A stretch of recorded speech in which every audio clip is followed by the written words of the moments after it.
हुंकार जडित मनाचा या शीर्षकाखाली लक्ष प्रतिष्ठानच्या संस्थापक अध्यक्ष सुरेखा ठाकरे यांच्या नेतृत्वात शहरासह जिल्ह्यातील विविध सामाजिक संस्था एकत्र येऊन महिलांवरील वाढता अत्याचार रोखण्याकरिता व पालक मुले-मुली यांच्यामध्ये हे जनजागृती करणे व गुन्हेगाराला तात्काळ शासनाने कारवाई करावी याकरिता अभियंता भवन येथे 19 फेब्रुवारी 2020 ला चर्चासत्राचे आयोजन करण्यात आले आहे। या चर्चासत्राच्या धर्तीवर नुकतीच सुरेखा ठाकरे यांच्या निवासस्थानी विविध संघटनेच्या महिला पदाधिकारी यांची बैठक घेण्यात आली।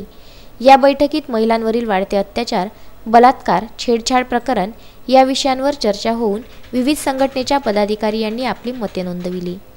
विशेषतः मुलं किंवा मुली यांनी नकार दिल्यानंतर तो पचविणे किंवा स्वीकारण्याची क्षमता असायला हवी, किंबहुना क्षमता त्यांनी तयार करावी।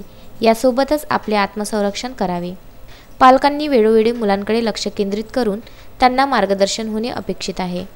शासनाने तात्काळ कारवाई होईल व एका महिन्यातच त्याचा निर्णय लागेल असा कायदा तयार करावा।